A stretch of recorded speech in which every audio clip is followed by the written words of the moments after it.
Jubilee Hills విజయంపై so అలాగే Congress cadre కూడా full జోష్లో ఉంది. సో మాట్లాడదాం. నాతో పాటు అద్దంకి దయాకర్ గారు ఉన్నారు, ఎమ్మెల్సీ. అన్న, ఈ జూబ్లీహిల్స్ ఎలక్షన్ విజయం ఎట్లా చూస్తారన్న? ఇది ప్రజలు ఇచ్చిన విజయం, సంతోషకరమైన విజయం. ప్రత్యేకించి ఒక యువ నాయకునికి, ఓబీసీ మిత్రునికి జూబ్లీహిల్స్ ప్రజలు ఆశీర్వదించి కాంగ్రెస్ పార్టీ చేస్తున్న పథకాలను, ముఖ్యమంత్రి గారి యొక్క కృషిని వాళ్ళు గౌరవించినట్టుగా, వాళ్ళు దీవించినట్టుగా మేము భావిస్తున్నాం. ఇది కాంగ్రెస్ విజయమా, నవీన్ యాదవ్ విజయమా? కాంగ్రెస్ పార్టీ నాయకుడైన నవీన్ యాదవ్ విజయం. ముఖ్యమంత్రి రేవంత్ రెడ్డి గారు తన క్యాబినెట్తో కలిసి నవీన్ యాదవ్కి ఇచ్చిన ఒక బహుమతిగా మేము చూస్తాం. 2 ఇయర్స్కి రిఫరెండం అనుకోవచ్చా ఈ విజయం? రిఫరెండం లాంటిదే అనుకోవచ్చు. పెద్ద ముఖ్యమంత్రి గారు కూడా ఆ పదం అన్నాడు కాబట్టి ప్రతి ఎన్నిక కూడా రిఫరెండం లాంటిది. ఎన్నికల్లో ఓటమికి కారణాలు మన వైఫల్యాలే ఉంటాయి కదా ఏదున్నా. కాబట్టి దాన్ని మేము రెఫరెండం లాగానే చూసినాం కాబట్టి అంత సీరియస్గా తీసుకున్నాం.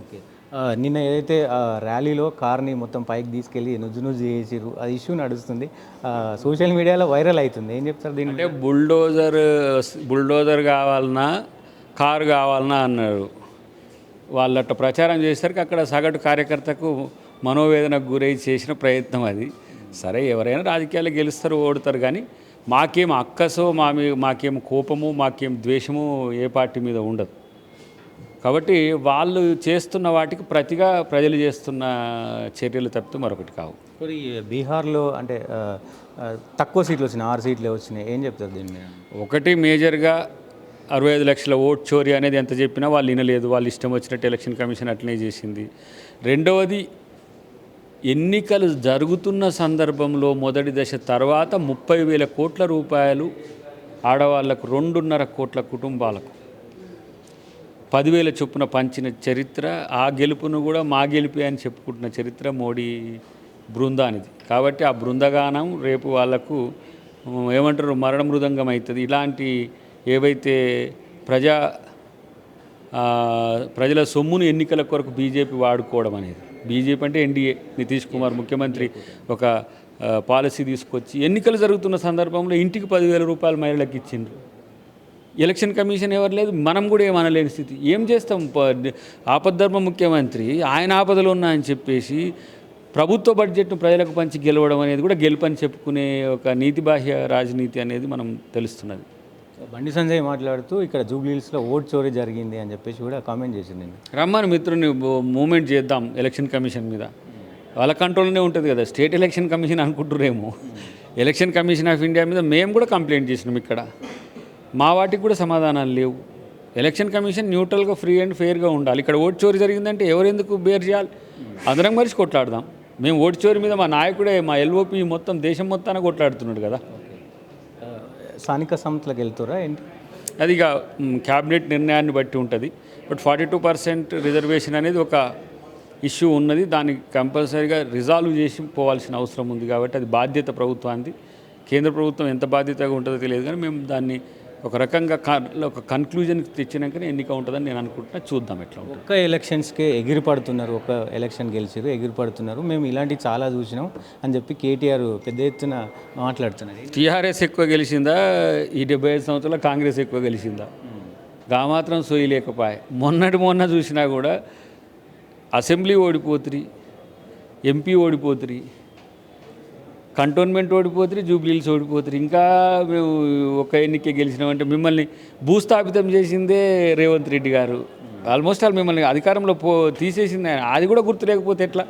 ఇంకా వాళ్ళు అధికారంలో ఉన్నామనే మిషతోని, అహంతో ఉన్నట్టు కనబడుతున్నది. మనం ఏం చెప్తారు? 2 ఇయర్స్లో పెద్ద ఎత్తున కాంగ్రెస్ పైన ప్రచారాలు చేసారు, హైడ్రా అది అని, సంక్షేమ పథకాలు అమలు అవుతలేవని చాలా చెప్పారు. ఏం చెప్తున్నారు? ప్రజలు చేస్తున్న పనులు నిజాయితీని గమనించే ముఖ్యమంత్రి గారికి సహకరించడానికే ఈరోజు అంత పెద్ద ఎత్తున ఆశీర్వాదం ఇచ్చిండ్రు. ఆయన కూడా మంచి క్యాండిడేట్ను నవీన్ యాదవ్ని పెట్టడం వల్ల మరింత కలిసి వచ్చింది.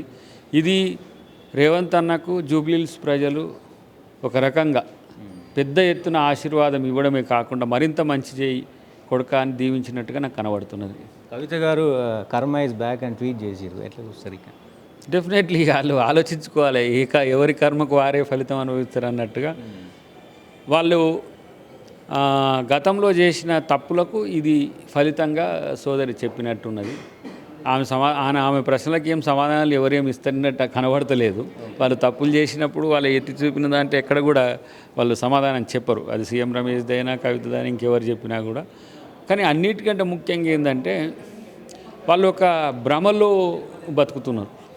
వాస్తవానికి వస్తే మంచిదని నేను అనుకుంటున్నాను. ఇంకా పెండింగ్లో ఈ కార్ రేస్ కేసు కావచ్చు, ఇంకా చాలా కేసులు ఉన్నాయి. 2 years అవుతుంది గవర్నమెంట్ వచ్చి. ఒత్తిడి తీసుకొస్తలేరా? ఇప్పుడు ప్రభుత్వం ఒత్తిడి తీసుకురాదు. యాక్ట్ తన పని చేసుకుంటూ పోతుంది. ఏసీబీ ఉంది, వాళ్ళు ఎప్పుడు నిర్ణయం తీసుకుంటే వాళ్ళని బట్టి ఉంటుంది తప్పితే ఏదో రాజకీయ కక్ష సాధింపుకు ఒత్తిడి తేవాల్సిన అవసరం ప్రభుత్వానికి కానీ. కాంగ్రెస్ కార్యకర్తలు చాలామంది అంటారు 2 years అవుతుంది వచ్చి ఇంకా చర్యలు తీసుకుంటలేరు అని చెప్పి చాలా విలేజ్లలో కార్యకర్తలు అంటూ ఉన్నారు. కానీ అది ప్రభుత్వం యొక్క ఏమంటాము నిర్ణయం కాదు. అది పోలీసు యొక్క నిర్ణయాలు ఉంటాయి, కోర్టుల యొక్క నిర్ణయాలను బట్టి ఉంటుంది. కాబట్టి వాళ్ళు ఎట్లా చెప్తే అట్లా చేస్తుంది. ఎప్పుడైతే తెలియదు కానీ దాని మీద విచారణ అయితే జరుగుతుంది. కేటీఆర్కి అడ్వైజ్ ఇవ్వాలంటే ఏమి అడ్వైజ్ ఇస్తారు? ఒక మెచ్యూర్డ్ పొలిటికల్ లీడర్గా ఉండాల్సిన అవసరం వచ్చిందని నాకు అనిపిస్తున్నది.